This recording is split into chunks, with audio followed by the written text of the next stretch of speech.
which has been raised at the outset is that whether the money which he has received is a legal tender and is that of any value or not.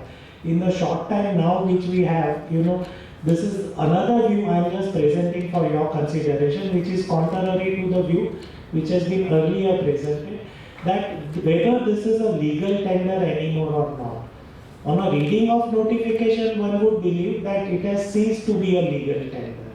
If you see the objects and other notifications which have been used also, it ceased to be a legal tender. If you read section 26 of the RBI Act also, that it is empowered to do so. It's another story that whether it could be limited to a series of the notes or it could be in relation to generally all the notes. But having said so, that one would also rely on two decisions. One is of the Karnataka High Court delivered in the case of AP Andhra Pradesh Textile Yarn Association's case, and the other one is a Supreme Court decision delivered in the case of Jayantilal Ratanchand Sodhi. In these both cases, if we read collectively, one gathers that that if you have received any such money, I am conscious that there had been section 4 of the Ordinance of 1978, which has specifically disentitled such circulation. But understanding that notification is good enough for me for the time being, then what Supreme Court and the Andhra Pradesh High Court says collectively, what comes out of it is two things. One is that Reserve Bank and therefore any bank also has a power to refuse to credit your account with the currency which has been received by you after it has been delegalized. Delegalized is the word which the ex-Reserve Bank Governor presently uses, D. Sibbarao, in respect of the specific bank notes. They have been defined to be specified bank notes, which is withdrawn currency. So this delegalized currency, if you have received it post 811, then in that case it ceases to have any value. And that is what this Karnataka Bank High Court says in Andhra Pradesh's case, that if the currency did not have any value, then in such case the taxation of it or levying penalty in respect of such does not arise because it ceases to have any value.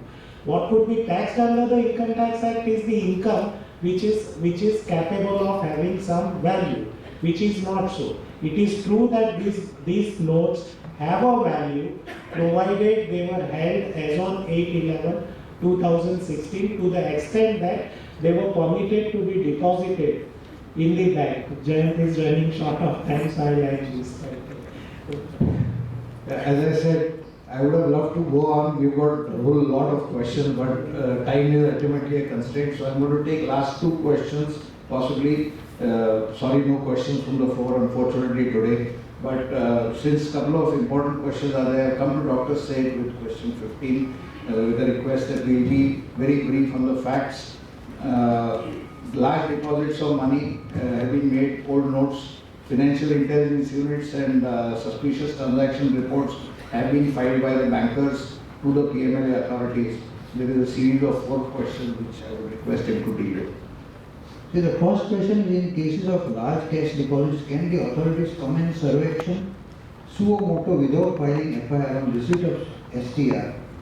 Answer is yes. Section 17 provides for a clear case of survey in such cases where they have a document, namely suspicious transaction report STR. Second is, after receiving STR, does the ED have powers to commence such action suo motu without filing FIR? Your answer is a bit different. They have the power, but there is a proviso which I see in section 18 which deals with the search of the persons, provided that no search of any person shall be made unless, in relation to the scheduled offence, a report has been forwarded to the magistrate under section 157 of CRPC, or a complaint has been filed by a person authorized to investigate the offence, or in cases where such report is not required to be forwarded, a similar report or information received or otherwise has been submitted by an officer. So this is a thing which is like a roadblock. It is very easy for the enforcement officer to file this report. So subject to this, it is possible for them to commence search action without filing FIR. Whether answer would be different if the pursuant to the search conducted by the IT authority and levy of penalty under 115 BBE of the IT Act, since currency or assets were found during the search for which there was no disclosed or explained source. Now here I think the question seems to be like this, that if 115 BBE is invoked in respect of an amount,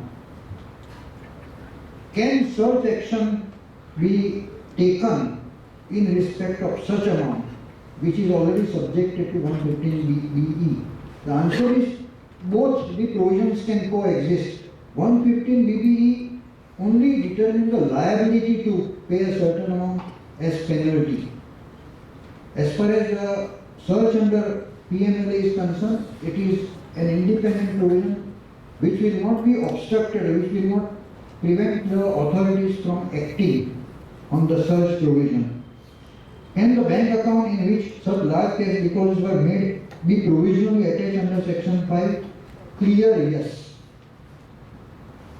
Right, sir. And I think due to paucity of time, the last question that we can deal with today, I'll come and end with Dr. Shivram. Very briefly, the facts are that a person has surrendered tenancy rights, has got a registered agreement for the same. That was in 15-16, financial year 15-16. He has surrendered the tenancy. The agreement is registered. Return for 16-17 has not been filed. Can he now file the return having deposited the demonetized notes of a large value, more than 2.5 lakhs? The incoming tenant who has actually taken over the tenancy obviously is not in a position to explain his sources, so he is going to deny the situation that he has paid cash. Can the recipient of the money, the person who transferred tenancy, can he offer that amount? And what would be the tax implication? Whether the amended rate of 60% will be levied under the 115 BBE applicable for 16-17, even though he is depositing the money now, and will he be compelled to prove the year of earning his income and the tax authorities approach generally? Yes, because my answer will be without much reasoning, because of time. Yes, he can file the return under 139(4). He has a time up to 31/3/2018. So therefore, for 16-17 he can file return under 139(4). 115 BBE, he is liable to pay only 30% tax. Now the answer why is a 30% tax? Like an income tax, like there is no provision for intention to conceal. As long as you are showing the return of income, that is sufficient. Like IPC 120A, which we referred earlier, intention to do some conspiracy may be punishable, but income tax is not punishable. You will get the support from for this, judgment of the Delhi High Court, the 335 ITR, SA Pharmaceutical, and one of the judgment of the Mumbai Tribunal also will get it, where a not filed return of income, survey takes place, and after the return I showed. The issue came before whether they can levy penalty. The courts have taken, no, you cannot levy the penalty. I may be intention, but as long as you show in the return. Well, you will also get support from the, that when the IDS came, they come out with the circular, that is the circular number 29, that reported in 386 area 21. The specific question was put whether my return is not due, can I go under IDS? They came out with the answer, yes, we can do. Applying the same logic, here also, according to me, we can pay only 30% tax, and because the 115, if you read the section, department cannot have the source at all. That is what the 150 BBE says. No source can be. When that is the case, I think he can safely file the return and pay the tax at 30% is concerned. Thank you. Right. Before we conclude, and I have got instructions from the President. The Chamber had apparently committed that we could take some questions, but I would just restrict it to one or two. I would request professionals, especially because we will have more programs of the Chamber. My request is any person other than a professional having a query, just one or two queries, just to see that we do not default on our commitment that has been made by the President. I would invite if at all, otherwise we wind up the proceedings. Yes. Very briefly, if you could. Yes, please. Thank you very much. After hearing over 3 hours, there is no question like this between this audience and the senior most person and very able and what we call honest person seated here, Mr. Dastur. I would like to just inform you that a few days back in the TV channels, Dr. Piyush Goyal, the Minister of Coal and Mines, he is himself a chartered accountant, and he just comment about the critical comments about the professional. And right now you also said about the guidance how to give by the professionals. So what message you are going to give to this audience as a professional? And secondly, if One question only, my rushing question out of time, absolutely. exactly, sir. And my second thing, when you conclude the meeting and if you are having in agenda about the national anthem, then my suggestion is not there. But if the national anthem agenda is not there, please go for a national anthem as per the Supreme Court. Thank you. Yes, we have planned that already. Before anybody reacts, if I may request, may I request chartered accountants not to raise queries? We will be having other forums available for that. I just wanted to throw the floor open in case some non-professional is there. Non-chartered. I can see which profession you belong to from your answer. Thank you. Good evening, sir. I should thank all the panelists for this excellent discussion between them. It couldn't have been better than this. Two things. This notification I was given to understand it should be under recommendation of the central board. To my best of my knowledge, there was absolutely secrecy. All the chairmen of all the banks were confined in a room when this Prime Minister made this announcement. So, recommendation of the central board means, is it the cabinet, or could somebody enlighten me on that notification? Second point. One question. No. One question. Small- I'll hold you to that, please. I think we have absolutely run out of time. Just You'll another appreciate. observation with your leniency. Supreme Court is seized of the matter, which unfortunately couldn't be heard on Monday and night. Now, as we all know, Supreme Court cannot go into the policy matters. So, if the panelists can just throw enlighten on what aspect which they can employ. And another thing, last point, of privilege. Any conversation between a querist and a consultant is protected privileged communication, but now all the PLML consultants can also be roped in. Thank you very much. Any panelists would like to respond, please? Sir, policy, no court will strike down this notification. I can tell you as a practical lawyer, and Dastur sir will approve on that. On these economic matters, they are very scared even touching constitutional and tax laws. In fiscal measures, when it comes to export-import policy, foreign trade, and the demonetization, you forget that they may make a noise, they may say all this, but with respect, no court in this country will strike it down. We may have wishful thinking, but it will never happen.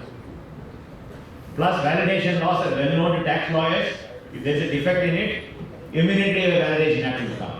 The validation act is not peculiar to tax law, it can apply to these monetary policies also. In other words, when I said in 46 and 78 there are acts, now this is a notification. It's a minor matter, now they can always enact act and date the effect of 8 November, sufficient justification for retrospectivity. So, it's academic exercise. Thank you. Any other panelists would like to add something? Otherwise, just for the sake of record, your other point about professionals, I may just add that this is not an advice as to how you deal with it. It is only a precaution. I think all of us would have got the message loud and clear. One need not have to test what exactly is a privileged conversation and so on. I think with that, let me just express one word. Thanks to the Chamber for giving me this great opportunity and hand the session back to Arba. Thank you. Thank you. When you agree, we had the benefit of panel discussion and also workshop.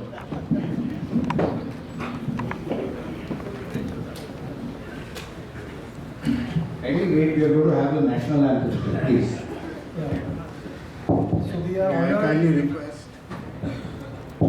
May I kindly request the audience to please be seated for 2 more minutes because we are going to have the national anthem. Let us have the respect because the Supreme Court has passed the judgment regarding it. So I would kindly request everybody to please be seated. Yeah. We'll be starting with the vote of thanks. We are honored and privileged to get an opportunity to propose a vote of thanks on this wonderful occasion of knowledge sharing. 7 December is indeed a memorable day where repositories of vast experience and tremendous knowledge have taken time out of their hectic professional commitment to address this gathering. I, on behalf of Chamber of Tax Consultants, thank you, our speakers, for sharing their invaluable insight and helping us to grasp the intricacies of the demonetization. We are grateful to his senior advocate, Mr. Sridharan, for lending his input on the legal aspect of demonetization. Our sincere thanks to senior advocate Dr. K. Shivram for shedding light on constitutional validity of amendment of section 115 BBE and other amendment applicable to those who didn't opt for Prime Minister Jan Kalyan Yojana. We are also expressing our gratitude to CA Pradip Kapasi sir for highlighting Pradhan Mantri Jan Kalyan Yojana and income tax related issues. Our sincere thanks to Dr. Dilip Sheth sir for providing in-depth analysis of the complex provision of FEMA, PMLA, BRME transaction and REIT IPC. We are also very grateful to CA Jain Rogle sir, panel moderator, for facilitating a fruitful discussion in the given time frame. I thank members of the organizing committee and everyone working tirelessly behind the scenes for making this event possible. The overwhelming response of each and every member of the audience encourage us at CCD to organize many more similar events in the future. I also thank CA Varsha Gavlankar for her soulful voice for the invoicing the Almighty. Also CA Paras Savla, Ajay Singh, Sailesh Bandi, Shardul Shah, Paresh Shah and Rahul Sada for helping us come up with the queries. I also thank our sponsors IDFC and the Keynote Corporate Services Limited. I also thank media partners Tax Sutra, ITAT, Online Org and Taxman. I also thank our editorial newspaper partners Janmabhoomi, Vyapar, Economic Times, CNBC for the media coverage. Also thank our comparer CA Mr. Merchant and Advocate Niyati Mankad. Finally, Mr. Chairman, ladies and gentlemen, once again I want to state that we are all grateful to the speakers on this stage. We want to thank you for being with us with this event and it has been a great pleasure. Thank you everybody. Please rise for the national anthem.